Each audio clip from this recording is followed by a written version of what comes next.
నమస్కారం. లైవ్ షోకి స్వాగతం. ముందుగా అతిథుల పరిచయం. శ్రీ దారా గోపి గారు సీనియర్ పాత్రికేయులు, ప్రముఖ విశ్లేషకులు, టైమ్స్ ఆఫ్ ఇండియాలో గతంలో సీనియర్ పొజిషన్లో పనిచేసినటువంటి సీనియర్ పాత్రికేయులు. శ్రీ నాగార్జున యాదవ్ గారు వైఎస్ఆర్ కాంగ్రెస్ పార్టీ అధికార ప్రతినిధి, గతంలో ఆరోగ్య శాఖకు సంబంధించిన కార్పొరేషన్ చైర్మన్గా కూడా పనిచేశారు. లోకనాథం సిపిఎం సీనియర్ నేత. బడికి ఉరి, సర్కారు బడులకు ముంచుకొస్తున్న ప్రమాదం, దుమ్ము రేపుతున్న జీవో 117 ప్రత్యామ్నాయ మార్గదర్శకాలు, 12,000 ఏకోపాధ్యాయ పాఠశాలలు మూసివేసే ప్రమాదం, 15,000కు పైగా ఉపాధ్యాయ పోస్టులు మిగిలే అవకాశం. ఓ పక్క 16,000 ఉపాధ్యాయ పోస్టులు ఇస్తామంటున్నారు, ఇంకో పక్కేమో ఈ రకంగా చేస్తున్నారు. గోపి గారు, మీకేమనిపిస్తోంది? ఈ బడికి ఉరివేస్తున్న వార్తను మీరు చూసే ఉంటారు. నిజంగానే విద్య మీద ప్రైవేట్ మోస్తోట, లేకపోతే ఎందుకు ఇట్లా చంద్రబాబు గారి ప్రభుత్వం ఇట్లా చేస్తోంది? కొమ్మినేని గారు, మీకు ప్యానెల్లో ఉన్న సభ్యులకి, ప్రేక్షకులందరికీ నమస్కారం. ఏంటంటే, తెలుగుదేశం ప్రభుత్వం వచ్చిన వెంటనే ఇంగ్లీష్ మీడియంని తీసేసింది. వెంటనే ఇంగ్లీష్ మీడియం అనేది ప్రభుత్వ పాఠశాలలో లేకుండా చేసి పడేసింది. అంటే ప్రభుత్వ పాఠశాలల్లో చదివే పిల్లలు ఎవరు కూడా ఇంగ్లీష్ మీడియం చదవడానికి అనర్హులు. ఇంగ్లీష్ చదువుకోవాలంటే నారాయణ స్కూల్కో చైతన్య స్కూల్కో వెళ్ళండి అని చెప్పడం అది అంతకు మించి వేయలేదు. అంటే చంద్రబాబు నాయుడు గారు ఏంటంటే మొదటి నుంచి కూడా ఆయన ప్రైవేటు వ్యక్తులకి, ప్రైవేటు పెట్టుబడులకి, ప్రైవేటు పెట్టుబడిదారులకి, ప్రైవేటు వ్యాపారస్తులకి అనుకూలంగా పనిచేస్తారు. ఆయన ఒక సీఈఓ లాగా పనిచేస్తారు కానీ ముఖ్యమంత్రి లాగా పనిచేయరు. అది ఆ క్రమమే ఇప్పుడు కొనసాగుతోంది. దానిలో భాగంగానే ఇంగ్లీష్ మీడియం స్కూల్ ఎత్తేయడం. అంటే 12,000 స్కూళ్ళు, ఏకోపాధ్యాయ స్కూల్ మూతపడే ప్రమాదం వచ్చిందట. ఇది మరి ఏకోపాధ్యాయ స్కూళ్ళు అంటే ఇప్పుడు చాలా వరకు స్కూళ్ళు మూతపడ్డాయి. అంటే గత ప్రభుత్వ హయాంలో స్కూళ్ళు రీఆర్గనైజేషన్ జరిగింది. అంగన్వాడీ స్కూల్స్, ప్రైమరీ స్కూల్స్ అట్లా ఏవో తీసుకొచ్చారు, 4 రకాలుగా రీఆర్గనైజ్ చేసి. ఇప్పుడు ఏంటంటే దాంట్లో నుంచి ఏకోపాధ్యాయ పాఠశాలలు ఎక్కడెక్కడ ఉన్నాయో అవన్నీ మూతపడేసి పక్కన ఉండే పాఠశాలలకి జత చేయడం, ఈ విద్యార్థులంతా పక్కన ఉండే పాఠశాలకి నడుచుకుంటూ వెళ్ళడం ఇది జరుగుతుంది. అంటే దీని బదులు ఏమైందంటే పక్కనే ఇంకొక ఇంగ్లీష్ మీడియం స్కూల్ ప్రైవేట్ వాళ్ళు ఎవరు పెడతారు, అది నడుస్తుంది. దాంట్లోకి వెళ్ళిపోతారు పిల్లలు. ఈ పక్కన ఉండే గవర్నమెంట్ స్కూల్కి వెళ్ళకుండా ఈ కొత్తగా వచ్చేటువంటి ఇంగ్లీష్ మీడియం స్కూల్కి వెళ్ళిపోతారు. అది అట్లా ప్రమోట్ చేయడం కోసం, ప్రైవేటు స్కూళ్లను ప్రమోట్ చేయడం కోసం తీసుకున్న నిర్ణయం ఇది. అలాగే కనిపిస్తుంది.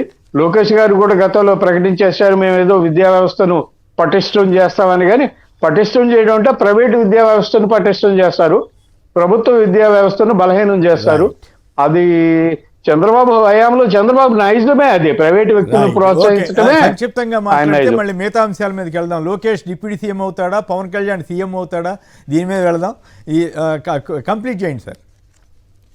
అదే, సో ప్రైవేట్ అంటే డిప్యూటీ సీఎం దాని మీద మాట్లాడదాం ఇప్పుడు. ఇంతవరకు దీని మీద వెళదాం. ఈ మిగతా అంశాలు 2-3 అంశాలు ఉన్నాయి, వీటిని టచ్ చేసుకుని దానికి వెళదాం, వాటికి వెళదాం. అదే ఇప్పుడు అదేనండి, ప్రైవేట్ పాఠశాలలకు వచ్చేస్తాయి, ఇంక అందులో అనుమానం లేదు. సో ఈ 5 ఏళ్లలో చాలా పాఠశాలలు వస్తాయి, అవే పటిష్టంగా ఉంటాయి. దావోస్ పర్యటనకు చంద్రబాబు, రాష్ట్రానికి పెట్టుబడులు తేవడమే లక్ష్యం, దిగ్గజ పారిశ్రామికవేత్తలతో వరుస భేటీలు, బిల్డప్ బాబాయిలు భారీ ఎత్తున ప్రచారం మొదలుపెట్టేశారు. అయితే సాక్షిలో ఒక ఆసక్తికరమైన కథనం వచ్చింది. బాబు, ఇందులో ఒక్కటైనా వచ్చిందా? 2014-19 మధ్య 4 సార్లు చంద్రబాబు, ఒకసారి లోకేష్ దావోస్ పర్యటన చేస్తే అప్పట్లో మైక్రోసాఫ్ట్తో సహా అనేకం వచ్చేస్తున్నట్లుగా బిల్డప్ ఇచ్చారు. కానీ వాటిలో ఏమైనా వచ్చినాయా అంటూ ఉదాహరణలతో సహా ఇచ్చారు. అప్పుడప్పుడు సత్యానారాయణతో సమావేశమయ్యారు. ఓకే, మరి అప్పుడు ఏం చెప్పారంటే విశాఖకు మైక్రోసాఫ్ట్, ఇన్ఫోసిస్, డెఫ్రో డేటా సెంటర్. ముందుగా సాక్షి టీవీ ప్రేక్షకులకు ముందుగా నా నమస్కారాలండి. అందులో ప్యానెల్లో ఉన్నటువంటి పెద్దలకు కూడా నా నమస్కారాలు. వాయిస్ వినపడుతుందండి? వినపడతాను, కానీ క్యారీ ఆన్. సంక్షిప్తంగా ఒక మాటలో ఒక 2 నిమిషాల్లో మేజర్ అంశాల్లోకి వెళదాం. సరే ఒక్క నిమిషం, 2 నిమిషాల్లోనే చెప్తాను. ఎందుకంటే ఇంకా 4-5 రోజుల పాటు ఇదే జరుగుతుంది కాబట్టి 2 నిమిషాలు చెప్తానండి. చంద్రబాబు నాయుడు గారు దావోస్ పర్యటన అనగానే ఆంధ్రజ్యోతి, అదేవిధంగా ఈనాడు పాపం రెచ్చిపోతా ఉంటాయి కాబట్టి వచ్చే 4-5 రోజుల్లో ముందే ప్రజల్ని కొంత ముందే ప్రిపేర్ చేయడానికి చెప్తున్నా. ఇది మొన్న జనవరి 1, 2025 జీవో నెంబర్ 1 ఇచ్చారండి. ఈ జీవో నెంబర్ 1 ఇచ్చిన దాంట్లో ఏం చెప్పారంటే, దావోస్ లో స్పేస్ అంటే చంద్రబాబు నాయుడు గారు ఉండి ఒక పెవిలియన్ ఏర్పాటు చేయడానికి ఒక 10 కోట్ల రూపాయలు, లాజిస్టిక్ కోసం ఇంకో 16 కోట్ల రూపాయలు, ఇంతకు ఉన్నటువంటి పెండింగ్ బకాయిల కోసం మరొక 2 కోట్ల రూపాయలు, దావోస్ పర్యటనలో మొత్తం 28 కోట్ల 6 లక్షల రూపాయలు వెచ్చిస్తూ ఆంధ్రప్రదేశ్ రాష్ట్ర ప్రభుత్వం ఇచ్చినటువంటి జీవో. దీంట్లో పబ్లిసిటీ దీంట్లో ఎన్డీటీవీ పబ్లిసిటీ కూడా ఉందా? ఇంకోటి విషయం సార్, అది కాదు, అవి కాకుండా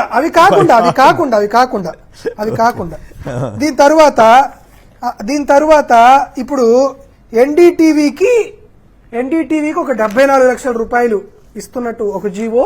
ఇది జీవో రొటీన్ నెంబర్ 85 16/1/2025. తరువాత ఇది బిజినెస్ టుడేకి ఇస్తూ మరొక 61 లక్షల రూపాయలు ప్రచారానికి. ఇది జీవో నెంబర్ 101. ఇప్పుడు ఏం చేస్తారంటే ఈ బిజినెస్ టుడే వాళ్ళు 22వ తేదీ జనవరిన 6:45 అక్కడ ఒక ప్రోగ్రాం పెట్టారు. ఏం programme? Powering the future with green hydrogen and renewable energy అని. దీంట్లో చంద్రబాబు నాయుడు గారు పాల్గొంటారు, ఒక 4-5 ఉన్న పారిశ్రామికవేత్తలు పాల్గొంటారు. ఈ రెన్యూబుల్ ఎనర్జీలో ప్రపంచంలో ఉన్నటువంటి అన్ని సంస్థలు ఆంధ్రప్రదేశ్ రాష్ట్రానికి వచ్చేస్తాయని చెప్తారు. ఈనాడులోనూ ఆంధ్రజ్యోతిలో రాస్తారు. తరువాత సిఎన్బిసికి ఇచ్చారు. సిఎన్బిసికి మళ్ళా ఎంత ఇచ్చారు? 1,15,00,000 రూపాయలు ఇచ్చారు. జీవో రొటీన్ నెంబర్ 102 వాళ్ళకి ఆ డబ్బులు ఇచ్చారు. వాళ్ళు మళ్ళీ ఇంకో స్టాల్ పెట్టారు. దాని next wave blue economy tomorrow అనేటువంటి ఒక స్టాల్ పెట్టారు. ఈ స్టాల్లో మళ్ళీ చంద్రబాబు నాయుడు గారు వెళ్తారు. ఇక్కడ ప్రపంచంలో బ్లూ ఎకనమీలో ఉన్నటువంటి అన్ని టెక్నాలజీస్ మా దగ్గరికే వస్తాయని చెప్తారు. ఎందుకు నాగార్జున మరి ఇంత దుమ్మెత్తిపోస్తున్నావు ఈ రాష్ట్ర ప్రభుత్వం మీద అంటారేమో అనుకుంటున్నా. 2018 చూస్తున్నా ఏంటండి, స్విట్జర్లాండ్కి పంపించినటువంటి స్టాడ్లర్ రైల్ ఆంధ్రప్రదేశ్ రాష్ట్రంలో హై స్పీడ్ కర్మాగారం నెలకొల్పుతుందని దావోస్కి వెళ్ళి చంద్రబాబు నాయుడు గారు చెప్పారు. ఆ హై స్పీడ్ కర్మాగారం ఎక్కడుందో ఒకసారి చెప్తే మంచిది. దాంతోపాటు విమానంలోనే చంద్రబాబు నాయుడు గారి సమీక్ష. పాపం టైం లేదు పాపం, అందుకని విమానంలోనే చంద్రబాబు నాయుడు గారి సమీక్ష అని చెప్తారు.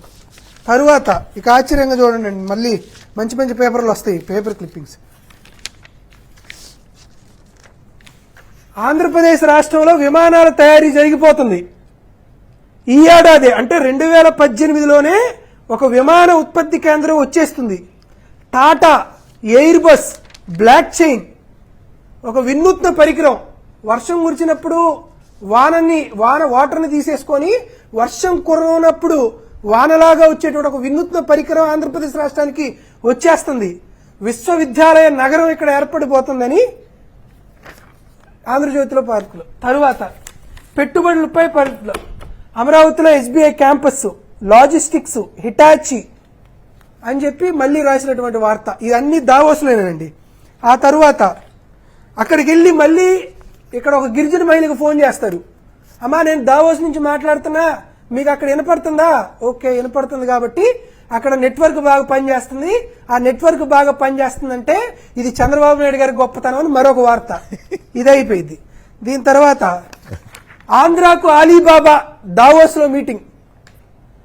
గురువారం స్విట్జర్లాండ్ దావోస్ లో పారిశ్రామిక నగరం నెలకొందుకు టెక్ మహీంద్రా వాళ్ళని అలీబాబా క్లౌడ్ అధ్యక్షుడు సైమన్ హూకి, పాపం ఆ సైమన్ హూ గారికి కూడా తెలియదు ఆంధ్రప్రదేశ్ రాష్ట్రానికి అలీబాబా పెడుతున్నానని ఆయన ముఖ్యమంత్రి గారికి చెప్పినట్టు పాపం ఆయనకు కూడా తెలియదు. కానీ మనం రాసేస్తాం ఆంధ్రాకి అలీబాబా ఏందో అది ఇంతవరకు వచ్చినటువంటి దాఖలు లేవు. ఆ తర్వాత మళ్ళా నాగార్జున అలీబాబా పక్కన 40 దొంగలు అలీబాబా అన్నారు సార్. చైనాకి సంబంధించిన తర్వాత ఎయిర్ బస్ డిఫెన్స్ కి సంబంధించిన సిఇఓ డీర్క్ హోక్ అంట, ఆయన వచ్చాడు స్టాల్ దగ్గరికి. రాష్ట్రానికి ఎయిర్ బస్ వచ్చేస్తుంది అన్నారు. చంద్రబాబు నాయుడు గారు కనీసం ఏపీఎస్ఆర్టీసీ బస్సు కూడా కొనలా లాస్ట్ 5 ఏళ్లలో. ఎయిర్ బస్ వచ్చేసిందని చెప్పారు.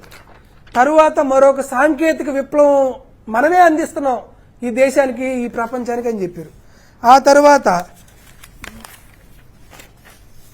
తరువాత ఏందబ్బా నిజంగా ఇన్ని చెప్పాడు కదా ఏమన్నా ఉందా అని అడిగితే ఇది డిపిఐఐటి గవర్నమెంట్ ఆఫ్ ఇండియా అండి ఇచ్చినటువంటి రిపోర్టు. ఈ రిపోర్ట్లో మన కథ ఏంటంటే ఎన్ని వచ్చినాయి ప్రొడక్షన్ అని అంటే ఆంధ్రప్రదేశ్కి 2014లో 2,804 సంబంధించినటువంటి ప్రొడక్షన్ జరిగింది. 2015లో 4,502, 2016లో 11,395, 2017లో 4,509, 2018లో 9,553. జగన్మోహన్ రెడ్డి గారు వచ్చిన తర్వాత మొట్టమొదటి సంవత్సరంలో 34,696 సంస్థలు ప్రొడక్టివిటీ స్టార్ట్ చేసినట్లు ఇచ్చినటువంటి రిపోర్టు. అంటే చంద్రబాబు నాయుడు గారు 5 ఏళ్లకి జగన్మోహన్ రెడ్డి గారి మొదటి సంవత్సరానికి ఎక్కువ చేసినటువంటి సంస్థ. వీళ్ళు ఎంఓయూలు కుదుర్చుకున్నారు. ఆడికెళ్ళి ఎన్ని ఎంఓయూలు కుదుర్చుకున్నారంటే 1,739 ప్రాజెక్టులు. దావోస్ వెళ్ళి చంద్రబాబు నాయుడు గారు గడిచిన 5 ఏళ్లలో 3 సార్లు దావోస్కి వెళ్ళి 1,739 ప్రాజెక్టుల మీద ఎంఓయూ కుదుర్చుకొని 18,87,058 కోట్ల రూపాయల పెట్టుబడులు వస్తాయని చెప్పి 30,91,040 మందికి ఉద్యోగాలు వస్తాయని చెప్పిన చంద్రబాబు నాయుడు గారు ఎంఓయూ కుదుర్చుకొని వచ్చినటువంటి ఉద్యోగాలు 2,71,051. ఓకే, ఎక్కడ 30 లక్షలు ఎక్కడ 2 లక్షల రూపాయలు అనేది ఒకసారి అంచనా వేయండి. దీంతో పాటు నిన్న టైమ్స్ ఆఫ్ ఇండియాలో ఒక వార్త వచ్చిందండి. AP ads 18 lakhs ITR filings. అంటే కేవలం 3 ఏళ్లలో 18 లక్షల మంది కొత్తగా ఉద్యోగాలు వచ్చి ఆ ఉద్యోగాలకు సంబంధించి వాళ్ళు ఇన్కమ్ ట్యాక్స్ రిటర్న్స్ ఫైల్ చేశారు అని చెప్పినటువంటి వార్త.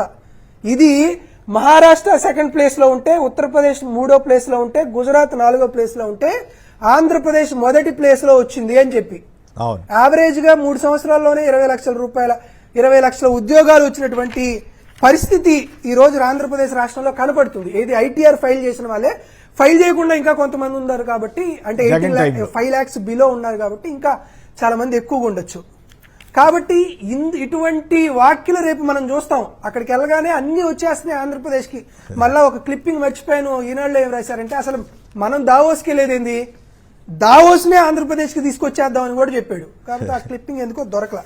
దాంతో పాటు ఈయన అమిత్ షా గారు వస్తే 2 మాటలు చెప్పి ముగిస్తానండి. అమిత్ షా గారు వస్తే జగన్మోహన్ రెడ్డి గారికి జల్సా ప్యాలెస్లు ఉన్నాయని చెప్పారు. నిజంగానే చంద్రబాబు నాయుడు గారు పూరి గుడిసెలో ఉంటున్నారండి, పెంకుటిల్లో ఉంటున్నారు.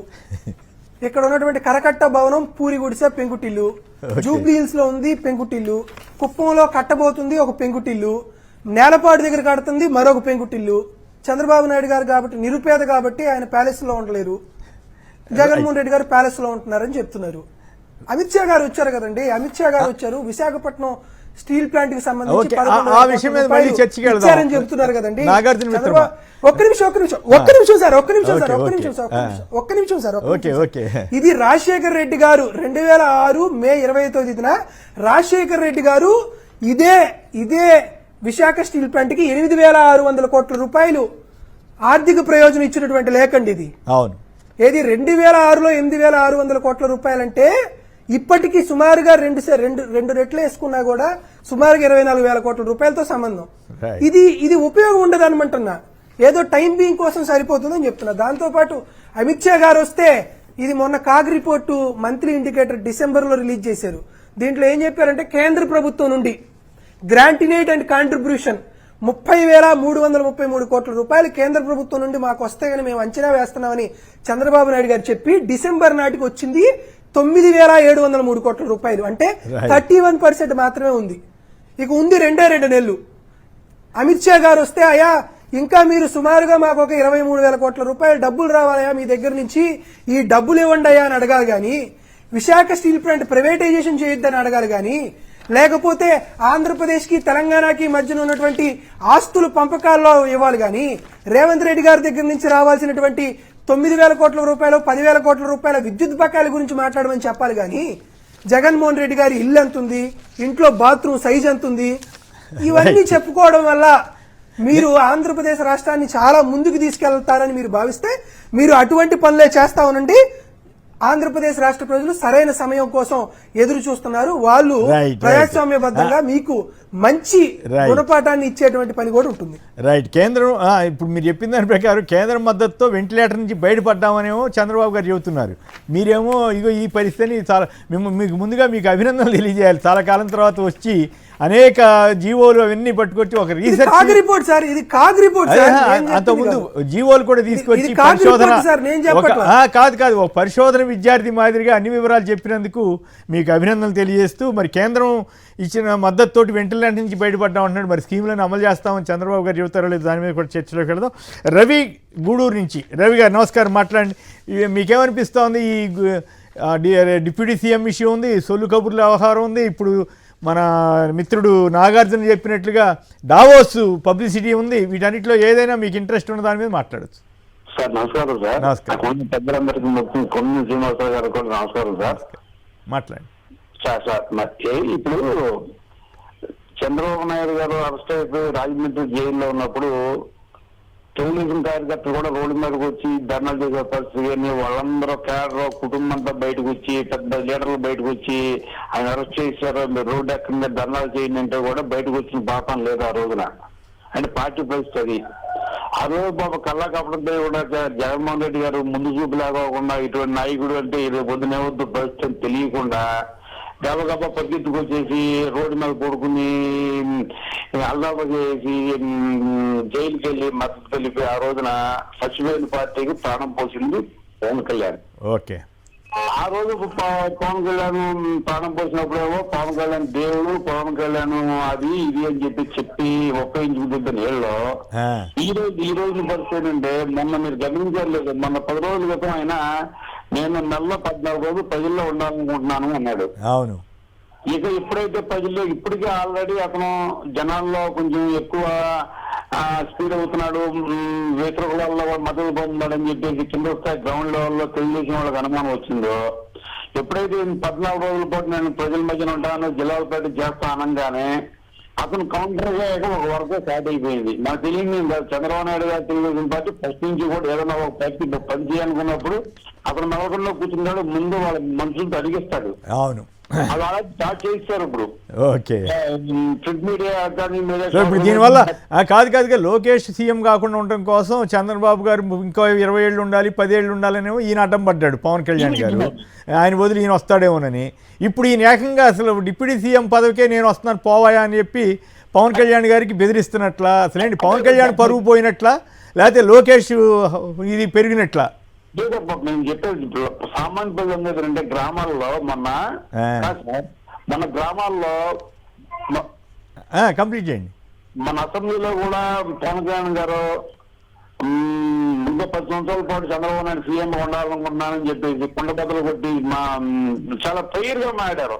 అందుకు జనసేన కార్యకర్తలు కూడా ఇక్కడ నొచ్చుకున్నారు గ్రామాలు, ఏంటి ఇంకా 10 సంవత్సరాలు ఉండాలంటున్నారు చంద్రబాబు నాయుడు అని. బీజేపీ ఈయన ఉంటే ఇవాళ ఈయన కొన్ని జనాల్లో కాస్తంతా పబ్లిక్ అయ్యేసరికి ఇవాళ ఈయన కౌంటర్ గా లోకేష్ డిప్యూటీ సీఎం తీసుకొస్తారు. చూద్దాం మరి. ఒకవైపు వాళ్ళు జనసేన వాళ్ళు చంద్రబాబు ముసలాడైపోయాడు అంటున్నారు కదా, వెంటనే ఆయన మార్చేసి పవన్ కళ్యాణ్ చేయండి అంటున్నారు. మరి ఏం జరుగుతుందో చూద్దాం. రైట్. వెంకట్రావు గారు పొదిలి. వెంకట్రావు నమస్కారం, సంక్షిప్తంగా మాట్లాడండి. కొమ్మినేని గారు, మీకు అక్కడ ఉన్న ప్యానల్ సభ్యులకు నమస్కారం అండి. నాగార్జున గారు మంచి విషయం చెప్పారు. 2020-23 మధ్యలో 18 లక్షల కొత్తగా ఐటీ రిటర్న్స్ అని, దానికి కొనసాగింపుగా కొత్తగా ఈపీఎఫ్ ఖాతాలు 22 లక్షలు అయినాయి. అంటే ఉద్యోగస్తులు కొత్తగా ఉద్యోగాలు వస్తేనే వస్తాయి, పిఎఫ్ ఖాతా ఓపెన్ అవుతుంది. కరెక్ట్, బాగా చెప్పారు. అలాంటిది 22 లక్షలు పిఎఫ్ ఖాతాలు ఓపెన్ అయినాయి అంటే 22 లక్షలు ఉద్యోగాలు వచ్చినాయి. అవును, కరెక్ట్. రైట్, బాగా చెప్పారు. ఇక మరి కొద్ది వార్తలు ఉన్నాయి. పేదలగోడు పట్టని ప్రభుత్వం నెట్వర్క్ ఆసుపత్రులకు బిల్లులు చెల్లించని చంద్రబాబు ప్రభుత్వం 3,000 కోట్లకు పెరిగిపోయిన బకాయిలు.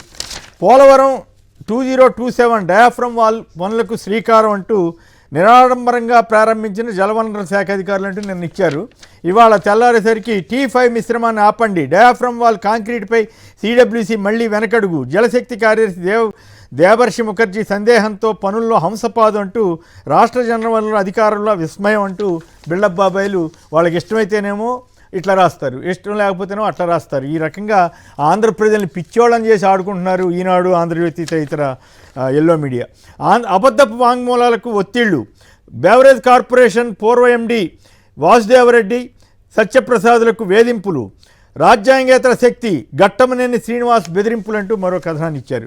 ఇక తెలంగాణకు సంబంధించి కేటీఆర్, హరీష్, ఈటలకు కాళేశ్వరం బ్యారేజీ విచారణ కమిషన్ సమన్లు ఇస్తుందా అంటూ ఓ కథనాన్ని ఇచ్చారు. రాజధానిలో హైదరాబాద్లో కొత్త ఐటీ పార్క్ 450 కోట్ల ఏర్పాటుతో ముందుకొచ్చిన క్యాపిటల్ ల్యాండ్ సింగపూర్లో రాష్ట్ర ప్రతినిధి బృందంతో చర్చలు ప్రారంభం అంటూ మరో వార్తనిచ్చారు. ప్రధానంగా పాపమంతా నీ మీదనే ఉంది, పానమంతా నీ మీదనే ఉంది, ఓసారి కనపడు బిడ్డ, దశాబ్దాలుగా అజ్ఞాతంలోనే ఉన్న సీనియర్ మావోయిస్టులు అంటూ ఒక హ్యూమన్ కథనాన్ని ఇచ్చారు.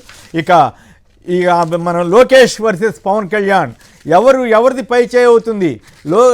లోకేష్ పరువు నిలబెట్టుకుంటాడా లేక పవన్ కళ్యాణ్ గారు తన ఉనికిని నిలబెట్టుకుంటాడా? ఈ రెండు వర్గాల మధ్య హోరాహోరీగా సోషల్ మీడియాలో విపరీతమైనటువంటి వ్యాఖ్యలు, దుర్భాషలతో సహా మాట్లాడుకుంటున్నారు. అయినప్పటికీ కూడా పవన్ కళ్యాణ్ గారు సరెండర్ అయి ఉంటాడా? అప్పట్లో డిప్యూటీ సీఎం పదవికి కూడా ఆలోచిద్దామని మా పాలిట్ బ్యూరో ఆలోచిస్తుందని చెప్పిన లోకేష్ గారిని అప్పుడు కూడా ఏం మాట్లాడలేని పవన్ కళ్యాణ్ ఇప్పుడు మాత్రం మాట్లాడగలుగుతాడా? లేదు డిప్యూటీ సీఎం పదవి కాదు, ఏకంగా సీఎం పదవే కావాలన్న డిమాండ్ కూడా లోకేష్ గారి వైపు నుంచి వస్తుందా? దీని మీద ముందుగా లోకనాథన్ గారు చెప్పండి, ఏం జరగబోతోంది రాష్ట్ర రాజకీయాల్లో? పవన్ కళ్యాణ్ వర్సెస్ లోకేష్ ఇద్దరు మళ్ళీ ఇద్దరు రాజీ పడిపోతారా లేక గట్టిగా నిలబడి ఏమైనా ఎవరి డిమాండ్ వారు సాధించుకుంటారా? పవన్ కళ్యాణ్ సీఎం అయ్యే అవకాశం ఉందా జనసేన వాళ్ళు కోరుకునేటట్లుగా?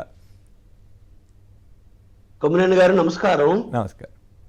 ఈరోజు జరుగుతున్న రాష్ట్ర రాజకీయ పరిస్థితులు చూస్తూ ఉంటే హాట్గా ఉంది. ప్రారంభం దగ్గర నుండి కూటమి ప్రభుత్వం కానీ దానిలో ఉండే లోకలకులు అన్ని గ్రామ స్థాయి నుండి మండల స్థాయి వరకు, జిల్లా స్థాయి వరకు, ఇప్పుడు రాష్ట్ర స్థాయి వరకు వెళ్తూ ఉంది. దీనికి సంబంధించిన దాంట్లో మనం చూస్తే ఒక పై చేయి సంపాదించాలని పవన్ కళ్యాణ్ మొదటి నుండి చూస్తూ ఉన్నారు. మనందరూ తెలుసు, హోమ్ మినిస్టర్ గారు ఆమెని థ్రెట్ చేసి చివరికి రాజీపడి క్యాబినెట్లో చెప్పిన తర్వాత ఆమె వెళ్ళి కలిసిన సందర్భాలు ఉన్నాయి. అలాగే తిరుపతి దేవస్థానానికి సంబంధించిన ఇష్యూలో కూడా వాళ్ళ మధ్యన భేదాభిప్రాయాలు ఉన్నాయి. ఇవన్నీ చూస్తూ ఉంటే ఈ కూటమి ఎన్నాళ్ళు ఉండదు. అయితే ఈ కూటమికి గ్రాండ్ ఫాదర్ ఒక ఆయన ఉన్నాడు, మోడీ గారు. ఇతను కలపాలన్నా విడదీయాలన్నా చాలా కీలకమైన మనిషిగా ఆయన ఉంటారు. ఎందుకంటే చూస్తే ఒక్కొక్క సందర్భంలో పవన్ కళ్యాణ్ నువ్వే సీఎంవి, నేను రోడ్ మ్యాప్ వేస్తున్నాను, దానికి సంబంధించి మీరు ప్రచారం చేయండి అని ఆయన చెప్పాడు. నిన్న విశాఖపట్నం వచ్చిన తర్వాత లోకేష్ని ఇచ్చేసి ఎప్పుడు ముఖ్యమంత్రి అవుతావా అనే దగ్గర ఉన్నారు. ఇద్దరు ఉభయలు కలిపి ఇప్పుడు బీజేపీకి వాళ్ళు నచ్చినట్టు వ్యవహారం చేస్తున్నారు. ఈ సందర్భంగా అనేక అంశాలు వస్తున్నాయి. ఎవరు సీఎం అవుతారు, ఎవరు డిప్యూటీ సీఎం అవుతారు, దీనికి సంబంధించిన దానిలో ప్యాకేజీలు, ఇవన్నీ కూడా చర్చలు జరుగుతూ ఉన్నాయి. ఎప్పుడు ఎలా ఉంటుందో ఏం తెలియని స్థితి వచ్చేస్తుంది. 2047 విజన్కి సంబంధించిన దాంట్లో కూడా అనేక అనుమానాలు పవన్ కళ్యాణ్ గారికి ఉన్నాయి. ఏదో బయటికి చెప్తే చెప్పొచ్చు కానీ ఆయన కూడా చెప్తా ఉన్నాడు, నాకు అన్ని స్థాయిలు ఉన్నాయి, నేను చెప్పిన వాళ్ళకి మంత్రి పదవులు. చివరికి వాళ్ళు బ్రదర్ని నాగబాబుని కూడా మీరు వెంటనే మంత్రి మండలిలో తీసుకోండి, మా అన్నయ్యని చిరంజీవి గారిని కూడా కేంద్రంలో ఒక ఎంపీ గాను మినిస్టర్ గారిని తీసుకోండి అనే పద్ధతిలో ఉన్నారు. అంటే మొత్తంగా చూసుకున్నప్పుడు ఒక అవకాశవాదంగా ఉన్నారు తప్ప ప్రజలకు ఇచ్చిన వాగ్దానాలు దాన్ని ఎలాగ అమలు చేయాలనే పద్ధతిలో లేరనేది స్పష్టంగా మనకు అర్థమవుతుంది. అదే కాదు, వార్ అనేది కోల్డ్ వార్. ఒక మాటలో చెప్పాలంటే ఎప్పుడైనా బరస్ట్ అవ్వచ్చు. ఎవరి ప్రయోజనాలు వాళ్ళకు ఉన్నాయి. ఒకవైపున ఏమని చెప్తున్నారు, లోకేష్ అసమర్థుడు అనేది ఒకవైపున చెప్తూనే ఇంకో వైపున ఏమని చెప్తున్నారు, ఆయన సమర్థత వచ్చింది, చాలా కష్టపడ్డారు, ఎవరైతే పదవులు రాలేదో వాళ్ళంతా ప్రమోట్ చేసే పరిస్థితి తీసుకొస్తున్నారు. ఎవరికైతే పదవులు వచ్చాయో ఆ పదవులు వచ్చిన వాళ్ళందరూ పవన్ కళ్యాణ్ బాగానే చేస్తున్నాడు అనే పద్ధతిలో ఉంది. కాబట్టి దీని యొక్క అంతర్గతమైన కలహాలు ఎప్పుడొకప్పుడు బహిర్గతం అవుతాయి. నేను చెప్పదలుచుకుందంటే ఇలాంటి కూటములకు సంబంధించిన దాంట్లో ఏవైతే వాగ్దానాలు చేశారో, ఏవైతే ప్రజలకు కొన్ని అంశాలు చెప్పారు సూపర్ 6 సంబంధించి, దాని మీద దృష్టి పెట్టి ప్రజలకి మనోభావాలకు అనుగుణంగా వ్యవహారం చేస్తే వీళ్ళు ఉంటారు. లేదనుకుంటే సాధ్యమయ్యే పని కాదు. గురించి ఇప్పటికైనా ఆలోచన. అంటే ఇక్కడ నా పాయింట్ ఏంటంటే అసలు లోకేష్ గారికి సీఎం పదవి వేయమని కదా మొదటి నుంచి ఒత్తిడి, చంద్రబాబు గారు దిగిపోయి దాని తగ్గట్టుగానే జనసేన వాళ్ళేమో చంద్రబాబు గారిని ముసలాడైపోయాడని వాళ్ళే కామెంట్లు పెడుతున్నారు, వీళ్ళు బూతులు తిట్టుకుంటున్నారు ఈ రెండు వైపులా. ఇప్పుడు పవన్ కళ్యాణ్ పరువు పోయినట్లా కాదా? డిప్యూటీ సీఎంగా లొకేషన్ చేస్తే పవన్ కళ్యాణ్ గారి హోదా పోయినట్లా లేక నిలబడినట్ల? ఇద్దరు సమానమని సరెండర్ అయిపోతాడా పవన్ కళ్యాణ్ గారు? లేదు చంద్రబాబు గారు భయపడతారా ఈ గొడవ అంతా ఎందుకని? చంద్రబాబు గారికి బదులు అసలు లోకేష్ని సీఎంగా చేయాలని కుటుంబ పరంగా కానీ పార్టీలో కానీ ఇవన్నీ రకరకాల వార్తలు వస్తూ ఉన్నాయి. నిజంగా సీఎం అయ్యే అవకాశమే ఉంటుందా? అవ్వకుండా పవన్ కళ్యాణ్ అడ్డపడగలడా? పవన్ కళ్యాణ్ మొదటి నుండి రాజీ పడే ధోరణి తప్ప ఘర్షణ పడే ధోరణి లేదు. ఓకే, ఎందుకు చెప్తున్నా అంటే అంతకుముందు బీజేపీకి ఏం మాట్లాడాడో మనందరూ తెలుసు. వాజ్పేయి లడ్డు ఇచ్చారు, ప్యాకేజ్ ఇవ్వలేదని ఇప్పుడు రాజీ పడుతున్నాడు. చంద్రబాబు నాయుడు మా అమ్మని తిట్టాడు, మా అన్నని తిట్టాడు, మమ్మల్ని గౌరవం ఇవ్వలేదని చెప్పాడు, వెళ్ళాడు ఆ కూటమిలోనే భాగస్వామిగా ఉన్నాడు. ఈ రోజు వచ్చేసరికి ఏమని చెప్తున్నాడు, నేను ప్రశ్నించేవాడిని, ఆ ప్రశ్నించేవాడిగా నన్ను చూడండి అని చెప్తున్నారు. ప్రశ్నించిన సందర్భాలు ఏమీ లేవు. కాబట్టి రాజీ పడే ద్వారం తప్ప ఇంకోటి ఏం లేదు. నేను అంటే ఒక పవన్ కళ్యాణ్ ఆయన అవకాశవాదంగా వ్యవహారం చేస్తున్నాడు. అంటే మీరు చెప్పేదాని ప్రకారం కాదు, మీరు చెప్పేదాని ప్రకారం డిప్యూటీ సీఎం అయినా ఆయన ఓకే చేస్తాడు. ఒకవేళ లోకేష్ కొద్ది కాలం తర్వాత సీఎం అయితే కూడా పవన్ కళ్యాణ్ డిప్యూటీ సీఎంగానే ఉంటాడా? ఖచ్చితంగానండి. అంతేనా? ఎందుకంటే ఆయన మొట్టమొదటి చెప్పాడు, మీకు గుర్తుందో లేదో, శాశ్వత ముఖ్యమంత్రి చంద్రబాబు నాయుడు గారు శాశ్వత డిప్యూటీ సీఎం గా నేను ఉంటాను, మా ఇద్దరిది అక్కడ బీజేపీతో మేము అగ్రిమెంట్ చేసుకున్నాం అనేది కూడా చెప్పారు. కాబట్టి ఈయన ఎప్పుడు సీఎం అయ్యేదానికి అవకాశం లేదు, అవకాశవాదంగా వ్యవహారం చేస్తున్నాడు. మీ అందరూ తెలుసు, గత ఎన్నికల్లో మాతో పాటు ఉన్నాడు, ఆ తర్వాత ఎందుకు మారాడో తెలియదు, తర్వాత తెలుగుదేశంకి వెళ్ళాడు, ఇప్పుడు బీజేపీతో కలిసి ప్రయాణం చేస్తున్నాడు. అవకాశవాదం తప్ప ప్రజల యొక్క మనోభావాలు ఇవి లేదని స్పష్టంగా అర్థమవుతుంది. రైట్. గోపి గారు మీరేమంటారు?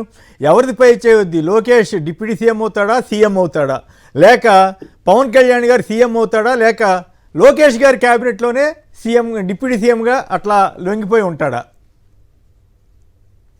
ఈ టర్మ్లో పవన్ కళ్యాణ్ సీఎం అయ్యే ఆలోచన అయితే లేదు, ఆ పరిస్థితులు అయితే లేవు. అయితే ఇక్కడ ఆంధ్రప్రదేశ్లో లోకేష్ డిప్యూటీ సీఎం అవ్వాలా, లోకేషే సీఎం అవ్వాలా అనే డెసిషన్ కూడా మోడీ అమిత్ షా తీసుకుంటారండి. అంతేనా? వాళ్ళని సంప్రదించకుండా వాళ్ళ అభిప్రాయం తీసుకోకుండా ఈ రాష్ట్రంలో నిర్ణయాలు తీసుకునే పరిస్థితి లేదు. ఒకవేళ అలాంటి నిర్ణయాలు తీసుకుంటే మాత్రం పొత్తులు విడిపోతాయి, కూటమి విడిపోతుంది, జనసేన బీజేపీ ఒకటవుతాయి, తెలుగుదేశం విడి అవుతుంది. అలాంటి పరిస్థితి వస్తే ఎంతమంది తెలుగుదేశం ఎమ్మెల్యేలు పవన్ కళ్యాణ్తో వెళ్ళిపోతారో తెలియదు. అప్పుడు ప్రభుత్వం కూడా ఉండే అవకాశం లేదు అలాంటి పరిస్థితి వస్తే. సో ఇది వీళ్ళు ప్రజలు అంటే సూపర్ 6 ఇంప్లిమెంట్ చేయలేకపోయారు, ఇప్పటికి ఒక్క పథకం రాలేదు, రైతు భరోసా రాలేదు, అమ్మఒడి రాలేదు అని ఎదురు చూస్తున్న ప్రజలు వాళ్ళల్లో పెరుగుతున్న అసంతృప్తిని డైవర్ట్ చేయడానికి కొన్ని యాక్టివ్ పాలిటిక్స్ చేస్తూ ఉంటారు వీళ్ళు. అందులో సిద్ధహస్తులు డైవర్ట్ చేస్తూ ఉంటారు. ఇప్పుడు ఈ దావోస్ పర్యటన కూడా అంతే. ఎక్కడ కూడా మహారాష్ట్ర సీఎం వెళ్ళడు, ఉత్తరప్రదేశ్ సీఎం వెళ్ళడు, తమిళనాడు, కర్ణాటక, కేరళ, వెస్ట్ బెంగాల్ ఏ ముఖ్యమంత్రులు వెళ్ళరు. ఈ తెలుగు రాష్ట్రాల ముఖ్యమంత్రులు, ఆంధ్రప్రదేశ్ ఉమ్మడి రాష్ట్రంగా ఉన్నప్పుడు చంద్రబాబు నాయుడు మొదలేశాడు ఈ దావోస్ ప్రయాణం. సో ఇది ఒక పెద్ద రాష్ట్ర ప్రభుత్వం మీద ఒక 100-150 కోట్ల భారం పడేటువంటి కార్యక్రమం అది. మరి ఎందుకు వెళ్తున్నారు? అక్కడి నుంచి 10 రూపాయల ఇన్వెస్ట్మెంట్ కూడా రాదు. 2014-19 మధ్య ఎన్ని పథకాలు చెప్పారు, మైక్రోసాఫ్ట్ విశాఖపట్నానికి వచ్చేస్తుందని, ఎక్కడ వచ్చింది? రాలేదు కదా. సో అట్లాంటివన్నీ చేస్తూ ఉంటారు. సో ఇవన్నీ కూడా ఇప్పుడు దావోస్ పర్యటన కూడా ఈ సూపర్ 6 మీద డైవర్షన్, అందులో అనుమానం లేదు. సూపర్ 6 ఇంప్లిమెంట్ చేయకపోవడం వల్ల ఇందాక మనం క్లిప్పింగ్ లో చూసాం, ఒకళ్ళిద్దరు మాట్లాడడం చూసాం మనం. పూర్తిగా చాలా అంటే ఆవేదనతో ఉన్నారు. ఒక్క పథకం కూడా అయితే ఇక్కడ సరే ఆ పార్ట్ ఓకే అనుకోండి. నా ప్రశ్న ఏమంటే పవన్ కళ్యాణ్ గారు సరెండర్ అవుతాడా లేక గట్టిగా నిలబడతాడా? లోకేష్ని డిప్యూటీ సీఎం చేస్తే నేను ఉండనని నేను చెప్పగలుగుతాడా? లేదు లోకేష్ సీఎం అయినా కూడా ఈయన డిప్యూటీ సీఎంగా ఉంటాడా? లేదు పవన్ కళ్యాణ్ సీఎం అవ్వాలని జనసేన వాళ్ళు డిమాండ్ చేస్తున్నారు కదా, చంద్రబాబు ముసలాయన అయిపోయాడని చెప్పి సోషల్ మీడియాలో విపరీతమైన ఇది జరుగుతోంది. దాని మీద మీ కామెంట్ ఏమని చెప్తారు? జనసేన టీడీపీ మధ్య ఘర్షణ పూరితమైనటువంటి వాతావరణం గ్రామ స్థాయిలో ఇప్పటికీ ఉంది. అది ఎప్పుడూ ఉంటుంది. 2018 నుంచి అది కొనసాగుతూ ఉంది. ఆ ఘర్షణ వాతావరణం ఒకటి మాట జరుగుతూ ఉంటుంది. అయితే లోకేష్ని సీఎం చేయాలంటే అది టీడీపీ వాళ్ళు డిమాండ్ చేస్తారు. గతంలోనే బుద్ధా వెంకన్న ఎమ్మెల్సీగా ఉన్నప్పుడే లోకేష్ని డిప్యూటీ సీఎం చేయాలి 2014-19 మధ్యలో. 16లో లోకేష్ మంత్రి అయ్యాడు. అక్కడి నుంచి మళ్ళీ డిమాండ్ మొదలైంది. సో ఆ డిమాండ్ అట్లా కొనసాగుతూ ఉంటుంది. పదవుల్లో లేని టీడీపీలో పదవుల్లో లేనిటువంటి నాయకులు మొత్తం కూడా లోకేష్ ఎస్పెషల్లీ పిఠాపురం వర్మ గారు అట్లా డిమాండ్ చేయటం ఎక్స్ఎమ్మెల్యే పవన్ కళ్యాణ్ ని ఇరుకుని పెట్టడమా లేకపోతే లోకేష్ గారి ప్రసన్నం? ఇప్పుడు అంతా లోకేష్ నడుపుతున్నాడని కదా పేరుకి మంత్రి అయినప్పుడు కూడా. ఇప్పుడు ప్రభుత్వం అయితే లోకేష్ పేరు మీద నడుస్తుందండి. చంద్రబాబు నాయుడు గారి ప్రమేయం చాలా తక్కువ ఉంది. లోకేష్ ప్రమేయం ఎక్కువ ఉంది. అంటే ఈ కేసులు పెట్టించడాలు కానీ నిర్ణయాలు ప్రభుత్వ ప్రైవేటు పాఠశాలలో ప్రమోట్ చేయడం కానీ ఇట్లాంటి నిర్ణయాలన్నీ కూడా లోకేష్ పేరు మీదే నడుస్తున్నాయి. చంద్రబాబు ప్రమేయం చాలా తక్కువ. అయితే రానున్న రోజుల్లో అయితే పవన్ కళ్యాణ్ లోకేష్ మధ్య ఘర్షణ జరిగే అవకాశం అయితే ఉంది. అది కూడా బీజేపీ తీసుకునే స్టాండ్ బట్టి ఉంటుంది. ఓకే, నేను సరదాగా ఒక ప్రశ్న అడుగుతున్నా. లోకేష్ గారిని సీఎం చేయడం బెటరా, డిప్యూటీ సీఎం చేయడం బెటరా? పవన్ కళ్యాణ్ గారు సీఎం అవడానికి అవకాశం లేదు యాజ్ ఇట్ ఈజ్గా పార్టీ పరంగా. అయితే ఆయన డిప్యూటీ సీఎంగా లోకేష్ క్యాబినెట్లో ఉండడానికి సిద్ధపడతాడా? చంద్రబాబు గారు రిటైర్ అవ్వడానికి కొడుకు కూడా ఇస్తాడా ఇవ్వడా? ఒకప్పుడు లక్ష్మీపార్వతి గారు ఎన్టీ రామారావు గారితో కలిసి ప్రచారం చేసి వచ్చిన తర్వాత ఆవిడకి ఏదో పదవి ఇవ్వాలని దాడి వీరభద్రరావు గారు ఇట్లా కొంతమంది ముద్దు కృష్ణనాయుడు వీళ్ళంతా డిమాండ్ చేసేవాళ్ళు ఆ రోజుల్లో. అది పెద్ద ఇష్యూ అయిపోయి పార్టీకి ఇట్లా లక్ష్మీపార్వతికి అప్పచెప్తారా అని. ఇప్పుడు అదే పెద్దలు ఇప్పుడు లోకేష్ తరఫున ప్రచారం చేస్తున్నారు అలాగే టీడీపీలో. సో ఈ పరిణామాలు చూస్తే లోకేష్ సీఎం అవటం బెటరా, డిప్యూటీ సీఎం అవటం బెటరా, లేక పవన్ కళ్యాణ్ గారు ఇట్లాగే డిప్యూటీ సీఎంగా ఉండగలుగుతారా ఒకవేళ లోకేష్ సీఎం అయినా? లోకేష్ సీఎం అయ్యే అవకాశం అయితే ఇప్పుడు కనిపించట్లేదండి. అంటే కుటుంబ పరంగా ఒత్తిడి వస్తుంది కదా, కుటుంబ పరంగా ఒత్తిడి వస్తుందని కదా. అయితే పవన్ కళ్యాణ్ అడ్డం పడుతుంది, పవన్ కళ్యాణ్ గారు అడ్డం పడుతున్నాడని కదా. కుటుంబ పరంగా ఒత్తిడి అయితే ఉంది కానీ ఇప్పుడు ఇంకో 2 సంవత్సరాల వరకు లోకేష్ ముఖ్యమంత్రి అనేది అయితే ఉండదు. కాకపోతే ఉప ముఖ్యమంత్రిని చేయవచ్చు, ఆయన్ని చేసే అవకాశం ఉంది. ఆయన ఉప ముఖ్యమంత్రి అయినా కూడా పవన్ కళ్యాణ్ కంటిన్యూ అవుతాడు, అలాగే అందులో అనుమానం ఏం లేదు. ఆయన కంటిన్యూ అవుతాడు. బీజేపీ పెద్దలు కూడా దానికి అంగీకరించే అవకాశాలు ఉన్నాయి. నరేంద్ర మోడీ గాని అమిత్ షా గాని పవన్ కళ్యాణ్ ని గైడ్ చేయబోతున్నారు. పవన్ కళ్యాణ్ మోడీ అమిత్ షాల భవిష్యత్తు లీడరు ఆంధ్రప్రదేశ్ కి, అది మాత్రం వాస్తవం. జనసేన బీజేపీలో విలీనం చేసి నాయకుడు అవుతాడా లేకపోతే పొత్తుతో నాయకుడు అవుతాడా అనేది కాలం నిర్ణయిస్తుంది. ఈ పొలిటికల్ డెవలప్మెంట్స్ అన్ని కూడా అవి ఆ దిశగా దారితీస్తాయి. కానీ పవన్ కళ్యాణ్ అయితే ప్రస్తుతానికి లోకేష్ డిప్యూటీ సీఎం అయినా కూడా పవన్ కళ్యాణ్ కంటిన్యూ అవుతాడండి. పవన్ కళ్యాణ్ వాళ్ళ అన్నయ్యని కూడా కేబినెట్ లోకి తీసుకురావాలని చూస్తున్నారు. కాబట్టి దానికోసం లోకేష్ డిప్యూటీ సీఎం అయితే కూడా రెండో ముఖ్యమంత్రిగా ఉప ముఖ్యమంత్రిగా ఉండడానికి పవన్ కళ్యాణ్ సిద్ధపడతాడు. రైట్. సుధాకర్ రెడ్డి గారు కాణిపాకం. సుధాకర్ రెడ్డి గారు సంక్షిప్తంగా. నమస్కారం. మీకు ప్యానల్ లో ఉన్న సభ్యులందరికీ నమస్కారం. ముఖ్యంగా చెప్పాలంటే మటుకు 100% మటుకు డిప్యూటీ సీఎం గా లోకేష్ గారు అవడం ఖండితంగా తెలుస్తుందండి. మాకు కూడా ఇక్కడంతా తెలుస్తుంది. ఎందువల్లంటే ఇప్పుడు చూడండి, విశాఖ వేదికని చూడండి, నిన్న తిరుమల దీంట్లో చూడండి, టీటీడీ బోర్డు చైర్మన్ ఎంత ఉంటాడో డిప్యూటీ సీఎం గా పవన్ కళ్యాణ్ గారికి ఎంత విలువ ఇచ్చారనేది బట్టి తెలుస్తుంది. దీన్ని బట్టి పవన్ కళ్యాణ్ పరువు తీసిన ఆయన ఫీల్ కావట్లేదు కదా, పాపం జనసేన వాళ్ళు ఏమైనా ఫీల్ అవుతున్నారేమో కానీ పవన్ కళ్యాణ్ మాత్రం ఫీల్ అవట్లా. ఇంకొక విషయం కూడా ఉంది ఇక్కడ. అది కాకుండా ఇక్కడ తెలుగుదేశం తమ్ముళ్లకు తెలుగుదేశం కార్యకర్తలకు అందరికీ భారీగా బాధపడుతున్నది ఏంటంటే ప్రతి ప్రభుత్వ కార్యాలయాల్లో ఎన్నిట్లో కూడా చూసుకుంటే చంద్రబాబు గారి పక్కన పవన్ కళ్యాణ్ గారి ఫోటో ఉండడం ఎవరికి నచ్చడం లేదు. కుమ్మినేని గారు దీనిపైన కూడా అత్యంతగా బాధపడుతున్నారు. కాబట్టి అక్కడ తండ్రి తర్వాత తండ్రి తనయుడిదే ఫోటో ఉండాలని ప్రముఖంగా ప్రతి ఒక్కరూ అదే ఆవేశంతో అదే బాధతో పోతున్నారు. వాళ్ళు వాళ్ళ బాధను తట్టుకోవడం కావాలి. ఈ పవన్ కళ్యాణ్ ఏంటి బాబు తలనొప్పి అనుకుంటున్నారా టీడీపీ వాళ్ళు? టీడీపీ వాళ్ళు భావిస్తున్నారు. ఎందుకే ఆయన ఫోటో పక్కన ఈయన ఫోటో ఎందుకు? ముందైతే జగన్మోహన్ రెడ్డి గారి ఫోటో ఒకటే ఉండింది, ఇప్పుడు చంద్రబాబు గారి ఫోటో పక్కన ఈ పవన్ కళ్యాణ్ గారి ఫోటో ఉండడం మటుకు జీర్ణించుకోలేదు. ఇన్నేళ్ల తర్వాత ఇంత సీనియర్ అయిన చంద్రబాబు గారికి ఆ స్థాయి తగ్గిపోయినట్టు అయిపోయింది కదా. తగ్గిపోయినట్టు అయిపోయింది. అదే అంటున్నారు. ఎందుకు అది రైట్. ఓకే, నాగార్జున గారు మీ విశ్లేషణ చెప్పండి. సార్, ఇప్పుడు నాకు తెలిసినంత వరకు లోకేష్ బాబు గారు ఇప్పుడు డిఫాక్టో సీఎం అని, ఆయనే సీఎం. చంద్రబాబు నాయుడు గారిని ఏదో పెద్ద మనిషిలాగా ముందుకుంచారు, కానీ అన్ని నిర్ణయాలు తీసుకుంటుంది ఆయనే. కాబట్టి లోకేష్ గారు ముఖ్యమంత్రి అయినా ఉప ముఖ్యమంత్రి అయినా పవన్ కళ్యాణ్ గారు పెద్దగా ఇబ్బందులు పెడతాడని నేను అనుకోవట్లేదు. ప్రతిదానికి ఆయన కాంప్రమైజ్ అయ్యేటువంటి ధోరణే కనపడుతుంది. కాబట్టి అంటే ఆయన తరఫున జనసేన వాళ్ళు కాదు నాగార్జున గారు, ఆయన తరఫున జనసేన కార్యకర్తలు సోషల్ మీడియాలో విపరీతంగా పోస్టులు పెడుతున్నారు కదా, లోకేష్కి వ్యతిరేకంగా చంద్రబాబు ముసలాడైపోయాడని, పవన్ కళ్యాణ్ సీఎం చేయాలని ఇట్లాంటి పెడుతున్నారు, కానీ అవి ఏం ఉపయోగం లేదంటారా?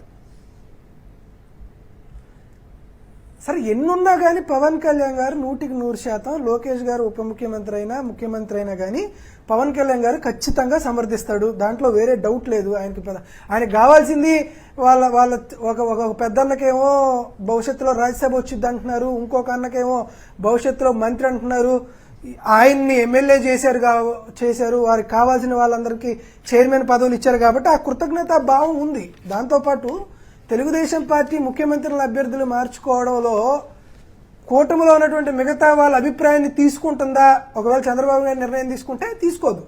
1984లో నాదెండ్ల గారిని తీసుకొచ్చినప్పుడు సంజయ్ విచార్ మంచి యొక్క అభిప్రాయాన్ని తీసుకోలే. 1995లో సిపిఎంకి 19 ఉంది, సిపిఎంకి 15 ఉన్నాయి. అప్పుడు ఎన్టీ రామారావు గారిని దించేసి చంద్రబాబు నాయుడు గారిని వాళ్ళ నాయకత్వాన్ని మార్పు చేసుకున్నప్పుడు వాళ్ళ దగ్గరికి వెళ్ళి స్నేహపూర్వకంగా పోటీ చేశాం కదా, మీ అభిప్రాయం ఏందని తీసుకోవాలనుకుంటే తీసుకోవచ్చు. ఇప్పుడు టెక్నికల్ గా చంద్రబాబు నాయుడు గారు ముఖ్యమంత్రి కానీ లోకేష్ గారే కదా మొత్తం చేసుకుంటుంది. కాబట్టి అటువంటి ఆలోచనలు అవన్నీ ఉంటాయని నేను భావించట్లేదు. ఏదన్నా ఉన్నా కూడా పవన్ కళ్యాణ్ గారు వాళ్ళతో కాంప్రమైజ్ అవుతారు కాబట్టి ఇబ్బంది లేదు. దాంతో పాటు మాట్లాడుతుంటే మరొక సమాచారం వచ్చింది చెప్తున్నాను. చంద్రబాబు నాయుడు గారు దావోస్ లో వరల్డ్ ఎకనామిక్ ఫోరంలో ఆంధ్రప్రదేశ్ రాష్ట్రానికి ప్రత్యేకంగా ఎటువంటి పెవిలియన్ లేదు.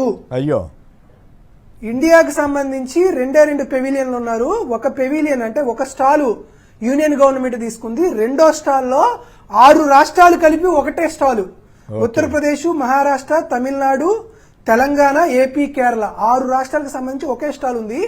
కానీ చంద్రబాబు నాయుడు గారి యొక్క ప్రచార కాంక్ష కోసం దగ్గరలో ఉన్నటువంటి ప్రొమోనెడ్ 89-70 దావోస్ అనేటువంటి ఒక హోటల్లో, బెల్వెడర్ అనేటువంటి ఒక హోటల్లో సుమారుగా 15 కోట్ల రూపాయలు 20 కోట్ల రూపాయలు అదనంగా ఖర్చు చేసి మరి అక్కడ ఒక ప్రైవేట్ స్పేస్ ఒకటి తీసుకొని అక్కడ ఒక ప్రైవేట్ గా చేస్తున్నారు అనేటువంటి గతంలో కూడా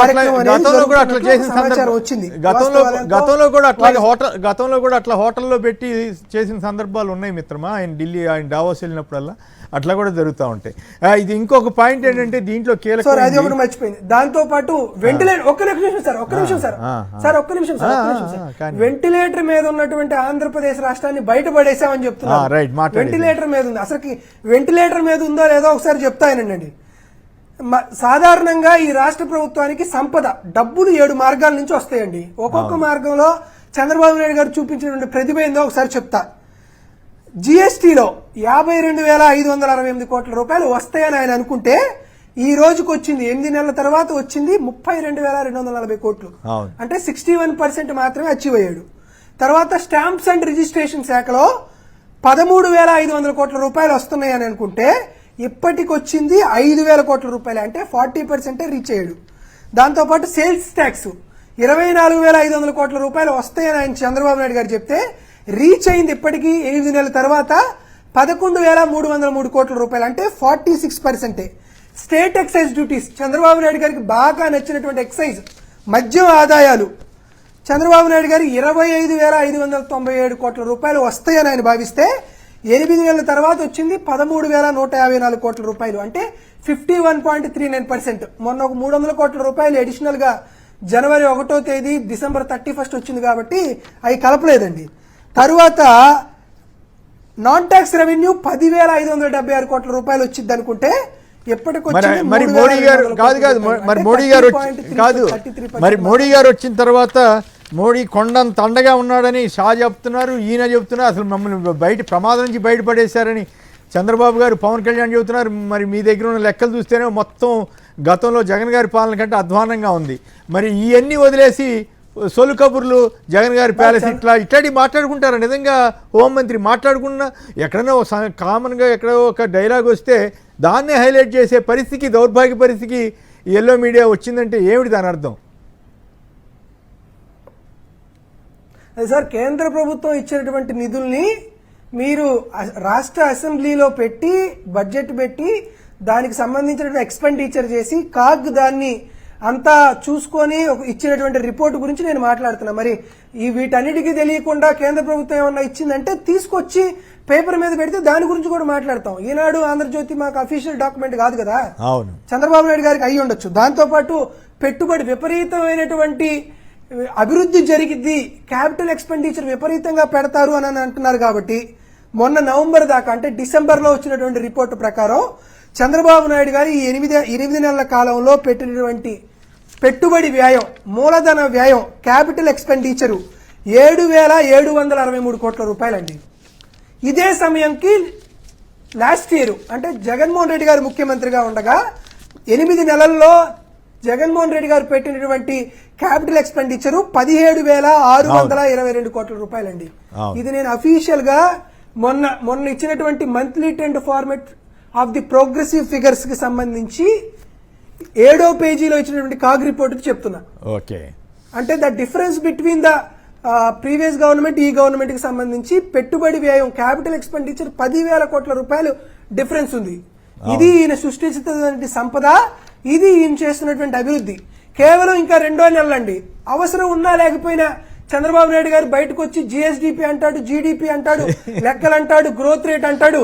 ఈ లెక్కలన్నీ చంద్రబాబు నాయుడు గారు చెబుతున్నాయన్నీ పక్కన పెడితే రేపు మార్చిలో జరిగేటువంటి బడ్జెట్ లో సోషియో ఎకనామిక్ సర్వే వస్తుంది, అదేవిధంగా కాగ్ రిపోర్ట్ వస్తుంది, అన్ని రకాలైనటువంటి యాక్చువల్స్ వస్తాయి, ఎక్స్పెండిచర్ వస్తుంది. కాబట్టి ఆ రోజు మళ్ళీ మాట్లాడుకుందాం. చంద్రబాబు నాయుడు గారు ప్లానింగ్ డిపార్ట్మెంట్ తో తీసుకొస్తున్నటువంటి ప్రతి లెక్క తప్పే, శుద్ధ అబద్దాలే, గ్రోత్ రేట్ అనేదే లేదు. కాబట్టి రేపు వచ్చేటువంటి రానున్న రోజుల్లో జరిగేటువంటి ప్రతి ఒక్క విషయాన్ని అంకెలతో, గణాంకాలతో, రిపోర్టులతో, జీవోలతో పాటు ముందుకు తీసుకొచ్చేటువంటి కార్యక్రమాన్ని వైఎస్ఆర్ కాంగ్రెస్ పార్టీ తీసుకొస్తుంది అనేది మాత్రం ఘంటాపథంగా చెప్తున్నాం. రైట్. పుల్లయ్యనాయుడు గారు తాడికోట నుంచి. పుల్లయ్యనాయుడు గారు నమస్కారం, మాట్లాడండి. అందరికీ నమస్కారం అండి. ఓకే, నాగార్జున యాదవ్ గారు విశ్లేషణ విని చాలా రోజులైందండి. ఓకే, తర్వాత అండి ఈ చంద్రబాబు నాయుడు గారు పవన్ కళ్యాణ్ అని పులి మీద స్వారీ చేస్తున్నారండి. అంతేనా? ఆ రోజు రాజమండ్రి జైల్లో ఉన్నప్పుడు వెంటిలేటర్ మీద ఉందండి తెలుగుదేశం పార్టీ. ఆ పవన్ కళ్యాణ్ గారికి వెళ్ళి బూస్ట్ ఇవ్వకపోతే మొత్తం 0 అయ్యండి ఈ రోజు తెలుగుదేశం పార్టీ. ఓకే, ఆయన్ని ఏమాత్రం తగ్గించిన దారా గోపి గారు అన్నట్టు ప్రభుత్వం పడిపోయే పరిస్థితి వస్తుంది. అంత సీన్ ఉందా పవన్ కళ్యాణ్ గారికి? ఆయన 21 సీట్లతో ఎట్లా ప్రభుత్వాన్ని పడగొడతాడు? కానీ అయితే పార్టీలో ఇప్పుడు లోకేష్ గారికి బలంగా ఏర్పడింది అనుకోండి, చంద్రబాబు గారు ఇంకా తప్పుకోవట్లేదు అనే ఫీలింగ్ వచ్చి అప్పుడు లక్ష్మీపార్వతి గారిని సాకుగా చూపించి ఏదన్నా చెప్పలేం కదా. అట్లా ఇప్పుడు ఎన్టీ రామారావు గారిని పడదూసినట్లుగా చంద్రబాబు గారు ముసలాడే అని జనసేన వాళ్ళు అంటున్నారు కదా. ఆయన మా స్టేట్మెంట్లు వాటి ఆధారంగా చేసుకుని తండ్రి గారిని తప్పుకోమని తనంతటి తాను అంటే ఆ రోజు ఉన్నటువంటి కాన్ఫ్లిక్ట్ ఈ రోజు రాకపోవచ్చు. చంద్రబాబు, ఎన్టీఆర్, లక్ష్మీపార్వతి, చంద్రబాబు మధ్య ఉన్నంత కాన్ఫ్లిక్ట్ రాకపోవచ్చు. బట్ లోకేష్ కుటుంబ పరంగా వచ్చే ఒత్తిడి ఆధారంగా ఏమన్నా చంద్రబాబు గారిని తప్పించి తను సీఎం అయితే అవ్వచ్చు. అంతే తప్ప పవన్ కళ్యాణ్ గారికి పార్టీని గెలిచేంత సీన్ ఉంటుందని మనం అనుకోక్కర్లేదు. రైట్. లోకనాథన్ గారు మీరు చెప్పండి. ఓ పక్క రాష్ట్రంలో మొత్తం పరిస్థితి అంతా మారిపోయిందంట, మోడీ ప్రభుత్వాన్ని బయటపడేశాడంట, అమిత్ షా గారు ఏమో విధ్వంసం అయిపోయింది అంటున్నాడు. ఒక్కసారి 2014-19 మధ్య కూడా అమిత్ షా గారు ఏమన్నాడు మళ్ళీ ఒకసారి విందాం. 2014 से 19 5 साल अपार संभावनाओं वाले राज्य आंध्र प्रदेश की जिस प्रकार से दुर्गति हुई वो मैन मेड डिजास्टर था। 2014 से 19 5 साल अपार संभावनाओं वाले राज्य आंध्र प्रदेश की जिस प्रकार से दुर्गति हुई वो मैन मेड डिजास्टर था। రైట్. అది సంగతి. ఆ రోజు 2014-19 మధ్య ప్రకృతి కాదు మనిషి, అంటే చంద్రబాబు చేసిన వైపరీత్యం అని ఆ రోజు ఇదే అమిత్ షా గారు అన్నారు. ఇప్పుడు మళ్ళీ అదే డైలాగులు ఇప్పుడు వైసీపీని ఉద్దేశించి అంటున్నాడు. మరి అంత పెద్ద స్థాయి నాయకులు ఈ రకంగా తయారైతే ఈ దేశానికి ఏమి ప్రయోజనమో చూడాలి. లోకనాథన్ గారు చెప్పండి, మీరేమంటారు? ఈ జల్సాలు అని చెప్పి ఈ ప్యాలెస్ల మీద సొల్లు కబుర్లు చెప్పుకున్నటువంటి పరిస్థితి, పోసుకోలు కబుర్లు అనండి, ఈ పరిస్థితి దేశానికి రాష్ట్రానికి మంచిదేనా? చంద్రబాబు గారు, పవన్ కళ్యాణ్ గారు, అమిత్ షా గారు కూర్చొని మాట్లాడుకునే మాటలు ఇవా? ఖచ్చితంగా నిన్న అమిత్ షా గారు మాట్లాడిన మాటలు ఒక బాధ్యత కలిగిన హోమ్ మినిస్టర్గా మాట్లాడట్లేదు, పార్లమెంట్లో మాట్లాడట్లేదు, బయట మాట్లాడట్లేదు. అక్కడెళ్ళినా ఇక్కడెళ్ళినా పారిశ్రామిక అధిపతులకి ఎట్లా లాభాలు చేకూర్చాలనే తప్ప రాష్ట్రాల పురోభివృద్ధి ఏమీ లేదు. మనం చూస్తూ ఉన్నాం. బీజేపీ రాష్ట్రాల యొక్క పరిస్థితి, పరిపాలన చేస్తున్న పరిస్థితి కానీ లేదు భారతదేశాన్ని. నేను చెప్పడం కాదు, 2014 నుండి 2025 వరకు 10 ఏళ్ల పాటు భారతదేశ గ్రోత్ రేట్ తగ్గిపోతుంది అనేది ప్రపంచ ఆర్థిక శాస్త్రవేత్తలు చెప్తా ఉన్నారు. దానికోసం మాట్లాడరు. అదే కాకుండా విశాఖపట్నం లాంటి స్టీల్ ప్లాంట్ ప్రభుత్వ రంగ సంస్థలు, సామాజిక న్యాయాన్ని పరిరక్షించే సంస్థలు, బ్యాంకుల విలీనానికి సంబంధించిన దాంట్లో కూడా చర్చకు రాదు. వీళ్ళు చెప్పేది ఏంటంటే ఏ ప్రాంతానికి వెళ్ళి ఆ ప్రాంతం మీద కొన్ని చొలొక్తులేసి మాటలు గారెడిలో పెట్టి ప్రజలను మభ్యపెట్టే వ్యవహారం తప్ప ఆ రాష్ట్రం యొక్క ప్రయోజనాలు కానీ ప్రజల ప్రయోజనాలు కానీ ఉద్దేశించి మాట్లాడుతుంది. అమిత్ షా మాట్లాడిన మాటలు ఏంటండి? ఒక హోమ్ మినిస్టర్ గా మాట్లాడిన సందర్భాలు ఉన్నాయా? ఆంధ్ర రాష్ట్రానికి సంబంధించి అంటే విభజన చట్టంలో ఉన్నది కనీసం మాట్లాడు. ఆ రకంగానే రాజధాని గురించి కానీ ఎంపీలు కూడా వీళ్ళు అడగరు. ఎందుకంటే ఇవన్నీ దానికి సంబంధించిన దాంట్లో ప్రధానంగా మనం ఆలోచించాల్సిందంటే మోడీ గారు, అమిత్ షా భారతదేశాన్ని సర్వనాశనం చేస్తారు. అది వేరే చర్చ. ఆ ఇష్యూ మీరు నేషనల్ ఇష్యూకి వెళ్ళినప్పుడు అవన్నీ మాట్లాడుకుందాం. లోకనాథన్ గారు ఫైనల్ టైం తక్కువ. రాష్ట్రాలకు సంబంధించిన దానిలో కూడా ఇప్పుడు ఉదాహరణకి పోలవరం ఉంది, 55,000 కోట్ల రూపాయలు ఇవ్వాలి. ఎందుకు ఇవ్వరండి? రాజధాని నిర్మాణానికి సంబంధించి ఎందుకు ఇవ్వరు? స్టీల్ ప్లాంట్ ప్యాకేజీ ప్రకటించారు. స్టీల్ ప్లాంట్ ప్యాకేజీ కాదు అడుగుతుంది. 4 సంవత్సరాల పాటు పెద్ద ఎత్తున ఉద్యమాలు చేసి సొంత గనులు ఇవ్వాలి, శైలిలో కలపాలి. అట్లాగే ఈ ప్రాంత అభివృద్ధికి చాలా కీలకమైందని చెప్తా ఉంటే దాని గురించి మాట్లాడరు. ప్యాకేజీ వస్తే ఏదో మొత్తం స్టీల్ ప్లాంట్ ని పరిరక్షిస్తారనే పద్ధతిలో ఉంది. ఏ మూలాల్లోకి వెళ్ళి ఆ మూలాల్లో వెళ్ళిన సమస్యలు ఏవైతున్నాయో ఆ సమస్యలు పరిష్కరించే దిశలో మాట్లాడకుండా చౌకబారు మాట్లాడడం అనేది సరైనది కాదనేది మేము భావిస్తాం. గోపి గారు చెప్పండి, మొన్న ముగ్గురు కూర్చుని మాట్లాడుకున్న విషయాలు ఏంటంటే జగన్ జల్సా భవనాలని పచ్చి అబద్ధాలు రాసింది ఆంధ్రజ్యోతి. నిజంగా అట్లా మాట్లాడుకుంటే ఈ దేశానికి ఈ హోంమంత్రి కానీ, ఈ ముఖ్యమంత్రి కానీ, ఉప ముఖ్యమంత్రి కానీ ఏమైనా ఉపయోగం ఉంటుందా ఇటువంటి సొల్లు కబుర్ల వల్ల అనేటువంటి భావన కలిగితే ఏమన్నా ప్రజల్లో కలగదా? ఆ స్థాయి నాయకులు అట్లాంటి చిల్లర కబుర్లు మాట్లాడుకోరండి. వాళ్ళకుండే రాజకీయ ఒత్తిళ్లు, రాజకీయ అవసరాలు, రాజకీయ పరిస్థితులు ఇవన్నీ వేరు ఉంటాయి. పైగా ఢిల్లీ శాసనసభ ఎన్నికలు జరుగుతూ ఉన్నాయి. బీజేపీ అక్కడ అధికారంలోకి రావడానికి ప్రయత్నం చేస్తుంది. ఇలాంటి టైంలో జగన్ కట్టిన బిల్డింగ్లో, లేకపోతే జగన్ తొడిగే చెప్పుల గురించో, జగన్ జేబులో పెన్ను గురించో, జగన్ దువ్వెన గురించో ఇట్లా మాట్లాడుకోరు. ఇవన్నీ సొల్లు రాసుకోవడం తప్ప మనం ఇక్కడ ప్రజలని మభ్యపరచడానికి, ప్రజల దృష్టిని డైవర్ట్ చేయడానికి రాసుకునే రాతలు తప్ప వాళ్ళు మాట్లాడుకోరు. అమిత్ షా ఏమీ చిన్నపిల్లాడు కాదు. అమిత్ షా చాలా సీరియస్ పొలిటీషియన్. అతను పాలిటిక్సే మాట్లాడతాడు. ఎక్కడ కూర్చున్నా పాలిటిక్సే మాట్లాడతాడు తప్ప సినిమా కబుర్లు, సొల్లు కబుర్లు మాట్లాడుకునే పరిస్థితి లేదు. అది అవాస్తవం. అంటే పైగా అబద్ధాలు చెప్తున్నారు కదా, 100 గదులు ఇల్లు ఇవన్నీ విశాఖపట్నం ఆయన సొంత బిల్డింగ్ అన్నట్లు. ఎందుకు ఇన్ని అబద్ధాలు చెప్పి ఇప్పుడు నేను అంబటి రాంబాబు గారు కూడా చాలా గట్టిగా మాట్లాడాడు.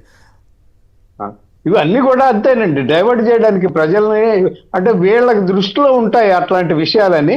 అవన్నీ కూడా అమిత్ షా పేరు మీదో, చంద్రబాబు పేరు మీదో, నరేంద్ర మోడీ పేరు మీదో పెట్టి వీళ్ళు బయటికి ప్రజల్లోకి వదిలేస్తూ ఉంటారు. 100 గదుల భవనం అనేది నాకు తెలిసి ఎక్కడ ఇప్పుడు ప్రభుత్వాలు కట్టాలి తప్ప ప్రైవేటు వ్యక్తులు కట్టుకునే కాదు. ఒకళ్ళు కడితే అంబానీ లాంటి వాడు కట్టుకుంటాడేమో కానీ కాదుగా లేని అబద్ధాన్ని సృష్టించడం అంటే అదే పనిగా వేరే పనే లేకుండా నాకు అసలు చూడంగానే అనిపించింది, ఏమిటి ఇంత దారుణంగా ఇట్లా అసలు వీళ్ళు అన్నం తింటున్నారా అనే పరిస్థితికి జనం అనుకునే పరిస్థితి తీసుకెళ్తున్నారు. ఇది నాకు చాలా ఆశ్చర్యం అనిపించింది. ఇంత దారుణంగా వీళ్ళకేం పని పాట లేకుండా వీళ్ళు ఇట్లా కూర్చొని, అంటే కేంద్ర హోంమంత్రికి పని లేదు, రాష్ట్ర ముఖ్యమంత్రికి పని లేదు, ఉప ముఖ్యమంత్రికి పని లేదు, అందుకే ఇట్లాంటి పిచ్చి మాటలు మాట్లాడుకుంటున్నారా అనే భావన అయితే నాకు కలిగింది. ఇంకొక ఇంట్రెస్టింగ్ పాయింట్ ఏమంటే, మొత్తం రాష్ట్రాన్ని మోడీ గారు విపత్తు నుంచి బయటపడేశారంట. మరి అప్పుడు అన్ని స్కీములు ఇంప్లిమెంట్ చేస్తారా సార్? ఇప్పుడు 2019లో చంద్రబాబు నాయుడు దిగిపోయే టయానికి రాష్ట్ర ఖజానాలో ఉన్నది 100 కోట్లు. 2024లో జగన్మోహన్ రెడ్డి గారు దిగిపోయే టయానికి రాష్ట్ర ఖజానాలో ఉంచింది 7,000 కోట్లు. ఇది దీన్ని బట్టి అది కూడా కోవిడ్ వచ్చి వ్యాపారాలు, సంపాదనలు అన్ని పడిపోయి సమాజం మొత్తం, రాష్ట్రం మొత్తం అస్తవ్యస్తం అయినప్పుడు ఆ పరిస్థితుల్లో నుంచి కూడా 7,000 కోట్లు జగన్మోహన్ రెడ్డి దిగిపోయే నాటికి రాష్ట్ర ఖజానాలో ఉంది. అదే 40 ఏళ్ల రాజకీయము, 15 ఏళ్ల ముఖ్యమంత్రి అనుభవం అని చెప్పుకున్న చంద్రబాబు నాయుడు దిగిపోయేటప్పటికి 100 కోట్లే వచ్చింది. అయినా విధ్వంసాన్ని ప్రచారం చేస్తారు. అమిత్ షాతో కూడా అదే మాట అనిపించారు. అమిత్ షా అంతకుముందు చంద్రబాబుని తిట్టాడు, ఇప్పుడు వీళ్ళు చెప్పమంటే వీళ్ళకి చెప్పాడు. మరి ఆయన వాల్యూస్ ఏంటో ఆ కథ ఏందో మనకు తెలియదు. ఇప్పుడు అది అమరావతిలో వీళ్ళు కడతానన్న భవనాలని, గ్రాఫిక్స్ లో చూపించిన భవనాలని జగన్మోహన్ రెడ్డి గారు ఋషికొండలో కట్టి చూపించాడు. అది భయపడుతున్నారు ఇప్పుడు. దానికి ధీటుగా అమరావతిలో కట్టాలి అంటే వీళ్ళ సామర్థ్యం, వీళ్ళ గ్రాఫిక్స్. ఫైనల్ గా ఒక మాటలో చెప్పండి, టైం అయిపోయింది. మీకేమనిపిస్తా ఉంది ఈ సొలు కబుర్ల మీద? లేకపోతే మొత్తం బయటపడిపోయారంట కదా, అన్ని స్కీములు ఇంప్లిమెంట్ చేస్తాడు చంద్రబాబు గారు? సార్ ఈరోజు ఒక చిన్న సంఘటన ఆంధ్రజ్యోతి పేపర్లో 12వ పేజీలో ఒక ఆసక్తికరమైనటువంటి వార్త వచ్చిందంటే అది మీతో పంచుకుందామని చెప్తున్నాను. ఏంటది? ఆ 12వ పేజీలో ఏం చెప్పారంటే, అమరావతిలో పునాదులు, అమరావతి రాజధానికి సంబంధించిన పునాదులు చెక్కు చెదరని రాఫ్ట్ ఫౌండేషన్ అని రాశారండి. చంద్రబాబు నాయుడు గారి నిర్మాణం వల్ల అమరావతి పునాదులకి ఏమీ ఇబ్బంది లేదు అన్నారండి. కిందనే పోలవరం పునాది అయినటువంటి డయాఫ్రమ్ వాల్ చెడిపోవడానికి జగన్మోహన్ రెడ్డి గారు కారణం అన్నారు. చంద్రబాబు నాయుడు గారు కదా రెండు కట్టింది. అవును, బాగుంటేనేమో చంద్రబాబు నాయుడు గారి యొక్క చిత్తశుద్ధి, దృఢ సంకల్పం కూడా సిమెంట్ లో కలిపేశారు కాబట్టి పునాదులు బాగున్నాయి అని అంటారు. పోలవరంలో డయాఫ్రమ్ వాల్ దెబ్బతింటే చంద్రబాబు నాయుడు గారికి సంబంధం కాదు. పెద్ద నాయకులు కూర్చుని సొల్లు కబుర్లు మాట్లాడుకుంటారన్న సంగతి కూడా వాళ్ళే బయట పెట్టారు. వీళ్ళు సొల్లు వార్తలు రాస్తున్నారు, సొల్లు రాతలు రాస్తున్నారు అన్న దానికి ఇప్పుడు మీరు చెప్పిన ఉదాహరణ. రైట్. దారా గోపి గారు, నాగార్జున యాదవ్ గారు, లోకనాథన్ గారు, అందరికి కూడా ధన్యవాదాలు. ఇది నేటి చర్చా కార్యక్రమం. నమస్కారం.